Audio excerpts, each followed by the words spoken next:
Mang alahas ko nakasangla. Uuwi tayong walang mga bracelet, ganun ba? Magandang araw po sa inyo lahat mga amigo. Nandito po si Petit. Petit, dito muna tayo. Mag-uusap muna tayo. Kung sigurado na, sure na. Halika rito. Halika Petit. At saka Bruno. Bruno, halika makinig kayo sa akin. Alam ko na ang bawat isa ay merong pinagdadaanan ang bawat isa sa atin. Tama ba? Talaga. So, si Madam ang pinagdadaanan niya ay kung papaano mabubuhay ang pang-araw-araw. Yesterday. Si Kuya Bedjun daw po ay nangangailangan ng matindi. Mag-upgrade. So, for today's video mga amigo, magandang araw po sa inyong lahat. At sa ngayong araw po ay si Kuya Bedjun po at saka si Madam po ay nandito po tayo sa harap ng Villarica. So alam niyo naman po si Kuya Bedjun ay dahil 8 buwan na po siyang walang sahod. Hindi, joke lang. Hindi, sa totoo lang si Madam at si Bedjun ay mahilig bumili ng mga alahas po yan. So dahil po magsasangla po sila ng alahas ngayon mga amigo. Opo. Ayan, maganda nga pagkasangla ng alahas. Asan yung sasangla nyo? Let's go. Eto kay Madam sa'yo. Yun sa kanya? Oo, ayan sa'yo. Pwede naman sa part na to. Oo. Kailangan na ID, di ba? Kailangan na ID, kuha ka ng ID. Ayan. So ayan mga amigo natin sa Villarica kasi maganda sa lahat ng pinagsasanglaan ni Madam, di ba? Di ba sanay na sa pagsasangla? Oh, gusto mo ikaw isang lang. Si Madam. Pero may tanong ko sa'yo, ang pagsasangla ba ay nakabubuti or hindi nakabubuti or dapat sagad ba? Magbigay mo nga kami ng maikling explanation tungkol dito. Diba? Kahit paano pag nangailangan ka may makukuha ka, diba? Oo. Magipitan ba? Oo. So kailangan talaga gold talaga ang Oo, sige. So ikaw ano masasabi mo sa pagsasangla ngayon? Kailangan paano gagawin? Kaya nga ito pinili, pag-ipitan. Oo, si Kuya Bedjun po, ayan po. Hindi, si i-upgrade. I-upgrade niya. Si Kuya Bedjun po, gusto mo ng magandang alahas. Asan ba? Ayan po mga amigo. Sige mo, pasok na kayo. Per item po siya. Per item. Handa ka na bang magsangla para i-upgrade yung alahas mo? Ano ba kasi gusto mong bilhin? Ano gusto mong bilhin? Yung Papa-appraise lang po. Papa-appraise tapos Uy, Madam, ginagawa mo dyan. Super fair. Ilang alahas ba nasa Villarica mo ngayon? Ako nga 5 eh. Ikaw? Ang gusto na yung alahas mo. Tatlo? Ay, totoo? Tatlo? Bakit nasangla mo yung 3 alahas mo? Ano? Nasangla mo? Mag-upgrade ako, di ba? Upgrade sa'yo? Oo. Ayan. Ano ako nag-upgrade? 5 alahas ko nakasangla. Dahil po kasi Before 14. meron kasing meron mga hindi meron kasi meron kasi ipapaliwanag ko sa inyo. Kasi yung mga alahas ko po dati na gold na nabili, ano po yun, luma-luma pangit yung style.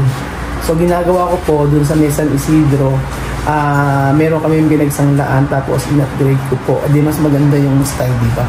Tapos dati ang bili ko lang po is 1,000 per gram lang. Noong unang panahon. Kaya yung mga luma, yung mga meron ako nabili makapal na alahas. Worth 1,000 lang per gram. Before pa yun.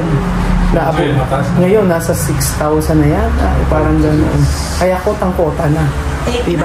8,000 na ba? Totoo ba? Makasabi ba ako ng general ng 10? Ay ganun. Kota na pala ako. Pwede mabot ang gold ng 10. Kaya pala yung isang sinangla ko po mga amigo, umabot siya ng 160,000 isang bracelet. Oo. Isang bracelet 160,000. Yung Rolex style ko. Eh, ang tagal ko nang binili nun. Kota na pala. Kaya nga ako kailangan isagad na. Madam, ano ginagawa mo dyan? Asan na, biglinterno. Pa-upgrade na din. Hindi, maganda kasi sa Villarica. Sa lahat ng ilan napuntahan nating sanglaan? 3. Oo, 3. Puro mabababa, no? Cebuano pa. Oh, meron pang isang. Ano, Merlin ba? Oo. Pero pinaka-the best ang Villarica. Ano? Sino ba may ng Villarica? Villarica. Sirika. Si Rica. Sabi ni Rico. The best. Alam ni Kuya. Oo. Kuya, sino yung may-ari ng Villarica? Naku, pinapasahod ka. Nakalimutan niya yung sahod. I-google mo kasi na may-ari ng Villarica. Dali. Tingnan natin. Oo. Tanong mo kay ate, kilala ba? Ayan?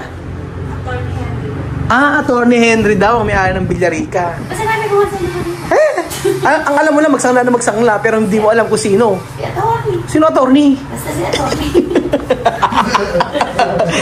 Ito yata may-ari. Oo, diba? Ano pala hindi. Henry. Dapat sumimple kang gano'n. Shoutout mo si parang Henry. Pare, shout out. Baka naman. Baka matasan mo pa. Baka tasan mo naman. Totoo bang 8,000 na? Sabi nga. Ewan ko kung totoo. Totoo yan mga amigo. Kaya nung unang nag-ano ako, nung dati mo binibili ako ng gold, merong 1,000 ako nabili, 2,000, ganon. Tapos yan, 8,000 na ron. Hindi kasi kotang-kota na pala. Ano? Nung ako nakabili, 3 pa. 3,000? Matas na rin eh. Kaya nga. Mas nataas na yun. So uuwi tayong walang mga bracelet, gano'n ba?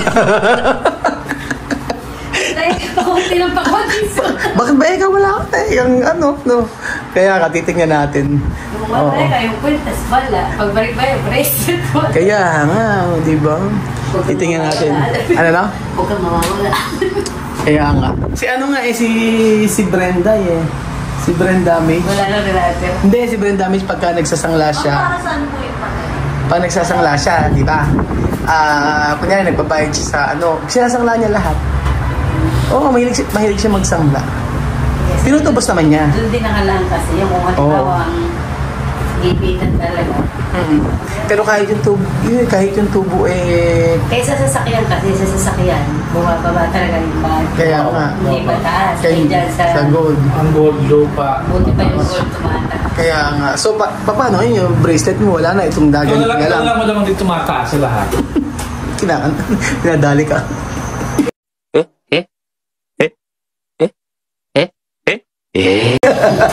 Salamat ka na dito. Nananakmal yan. So ayan po mga amigo, tingnan po natin kung magkano po ipapa-appraise yung magkano po yung sagad ng ano na to.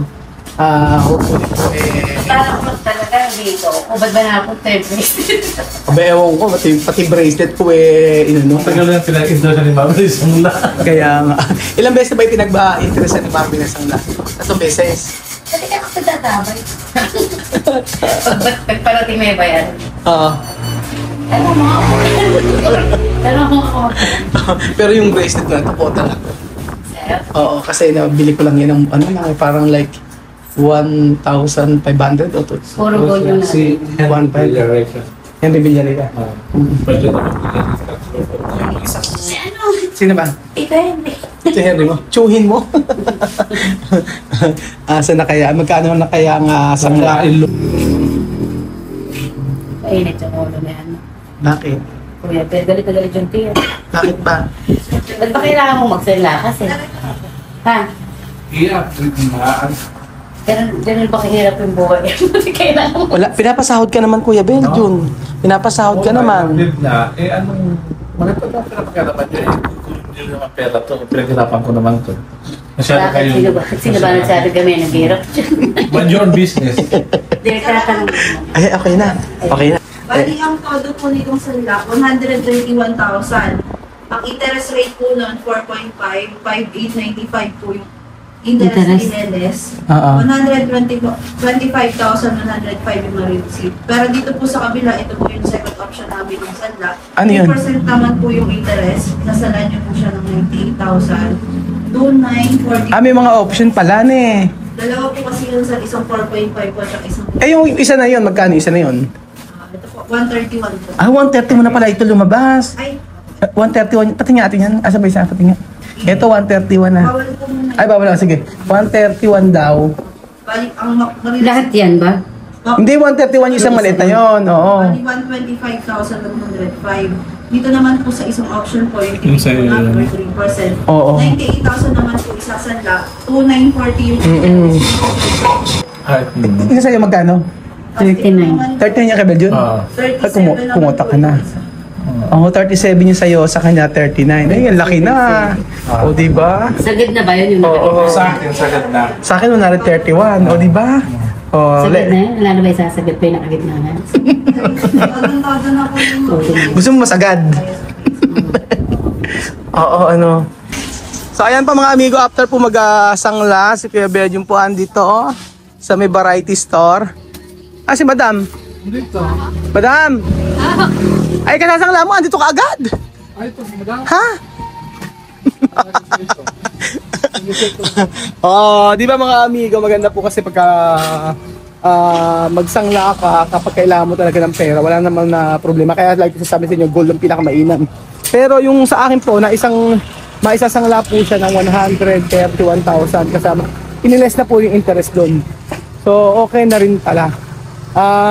Malaki na rin pala ang kinita o tunubo. Diba? Ang ganda talaga pagka gold. Napakamahal ng gold ngayon mga amigo. So, ayun, si Bed, yung bibili daw po kasi siya ng brace, bibili siya ng kwintas. O may bago kasing, may mga bagong labas doon. So, kung bibili sa SMI, sa Kabanatuan kami bumibili ng mga alahas. Si Bed yun, ay may nakita siya ron, gusto niya i-upgrade, dadagdagan na lang niya. Kaya sinangla niya yung niya, yung kanyang alahas. So ayan po mga amigo, thank you so much po at tandaan niyo po kapag ang taong nagigipit,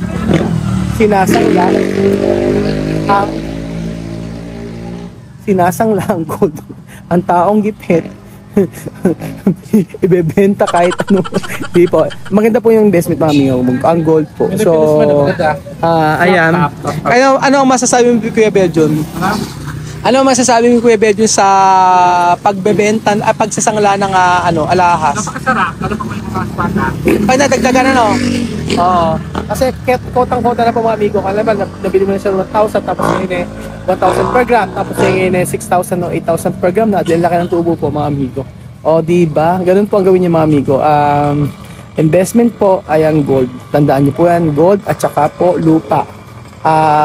By my experience po mga amigo, ang laki na po ng kinita ko sa pagbebenta ko at pag-invest ko ng lupa, binenta ko, tapos gold, tapos bili uli ng panibago. Pag murang gold, bili. Pag nagmahal, sangla. Ganun po mga amigo. Yun po ang dapat nating malaman kasi may budget po kayo. So ayan po mga amigo, si Madam ay nagsha-shopping.